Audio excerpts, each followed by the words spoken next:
Supreme court में एक बार फिर से नीट मामले पर सुनवाई हुई और इस सब के बीच में सुप्रीम कोर्ट की एक अहम टिप्पणी भी सामने आई है कि काउंसलिंग पर अभी रोक नहीं लगाई जा रही है, लेकिन जरूरत पड़ी तो फिर 8 तारीख को जो सुनवाई होगी उसके बाद में फैसला लिया जाएगा और तब काउंसलिंग पर अपने आप ही रद्द भी हो सकती है। हमारे साथ मौजूद है वकील धीरज, जो कि इस मामले में याचिकाकर्ताओं के वकील है।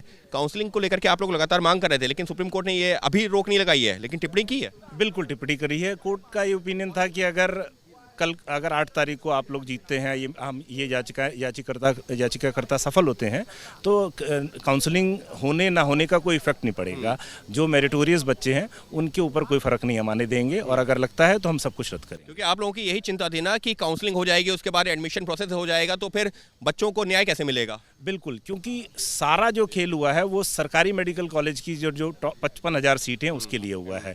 जो मेरिटोरियस स्टूडेंट है वो नीचे चले गए हैं और सब लोगों का ये मानना है कि वो बच्चे ऊपर आ गए हैं। करीब 20,000 बच्चे ऊपर आए हैं जो बच्चे डिजर्व नहीं करते थे। तो अगर वो बच्चे जो है, क्योंकि जो हमारी याचिका में तो इनको कहीं ना कहीं एडमिशन मिलेगा, पर उन लोगों ने पढ़ाई जो करी थी वो बेस्ट कॉलेजेस में, अपनी चॉइस के कॉलेजेस में है, उसके लिए पढ़ाई की, तो वो कहीं ना कहीं अपने आप को ठगा महसूस कर। आपने इसके अलावा जो 1563 बच्चों जिनको ग्रेस मार्क्स मिला था उस पर भी जब सुनवाई हुई है तो उस पर भी सवाल खड़े किए गए कि उनका जो है जो एकेडमिक रिकॉर्ड है वो सार्वजनिक किया जाए। हमने ना केवल 1563, हमने कहा है कि जो 620 मार्क्स से 720 मार्क्स तक जितने भी बच्चे हैं और वो करीब 58,000 बच्चे हैं, उन सबका पोस्ट एग्जामिनेशन एनालिसिस करा जाए और जिससे उनका एकेडमिक बैकग्राउंड से चेक करा जाए। क्योंकि ऐसे बहुत सारे इंसिडेंट हुए हैं जिसमें बच्चा 12वीं में बहुत कम नंबर ला रहा है या जस्ट पास है और यहाँ पे 700 नंबर लेके आ रहा है।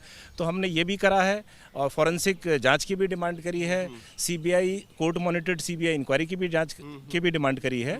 और एक 1563 पे भी सबका ये मानना है कि एक मिसनॉमर फैलाया जा रहा है कि 1563 जो है वो कोर्ट ने इसको फाइनलाइज कर दिया है।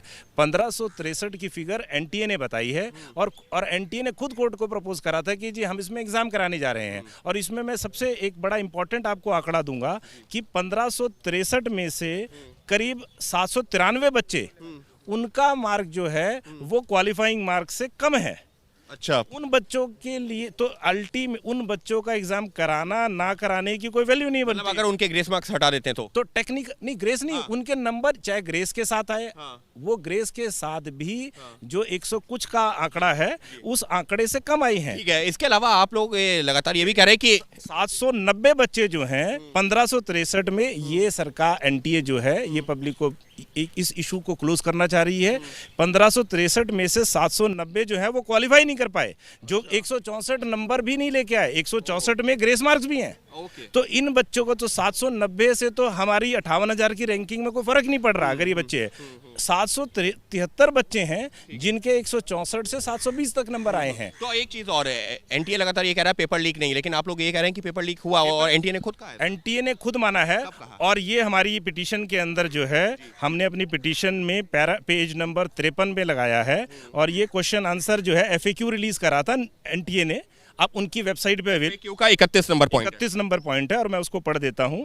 इसके पैरा 2 ये सवाई माधोपुर राजस्थान का इसमें जिक्र आ रहा है और इसमें जो रेलेवेंट पार्ट में पढ़ देता हूं। It was also found that copies of the question paper were circulated on social media at around 4:25 PM, creating impression that question paper was leak before the commencement of the examination. It is emphasis that even though the question paper was taken out by some students and circulated on internet, there is no way any external person agency could access the center once the examination started है। तो leak तो एक तरफ तो NTA carry पर खत्म कितने बजे हुआ है? 5:20 55 मिनट पहले। ये सबसे इम्पोर्टेंट है कि इतना इम्पोर्टेंट पेपर मार्केट में एनटीए खुद कह रही है कि इंटरनेट और सोशल मीडिया पे आ गया है 55 मिनट पहले, लेकिन उसके बाद भी कह रही है जी इसका कोई इफेक्ट नहीं पड़ा है। तो ये एनटीए का स्टैंड जो है, क्योंकि आजकल बहुत से ऐसे मोड है जिसके माध्यम से आप अगर क्वेश्चन पेपर बाहर आ गया है तो उसके आंसर को आप बच्चों तक पहुँचाए जा सकते हैं, और वो भी उस केस में जब पूरे के पूरे सेंटर कॉम्प्रोमाइज्ड हो। यानी साफ तौर पर लगातार आरोप पे आरोप, गंभीर आरोप, और खुद एनटीए का जो जवाब है जो एफएक्यू के जरिए आया है उसके आधार पर कह रहे हैं कि खुद एनटीए कह रहा है कि 4:45 पर ऐसे जो सोशल मीडिया पर पूरी कॉपी और एग्जामिनेशन पेपर से जुड़ी जानकारी आ गई थी, जैसा कि वकील ये धीरज कह रहे हैं कि उसमें ही जब एनटीए खुद कह रहा है कि पेपर खत्म हो रहा है 5:20 पर और 4:45 पर अगर वो सोशल मीडिया पर आ चुका है तो अपने आप में एनटीए के दावों की कलई खुलती है। फिलहाल मामले की सुनवाई होनी है 8 जुलाई को, जो तमाम याचिकाओं पर सुप्रीम कोर्ट जारी कर रही है नोटिस।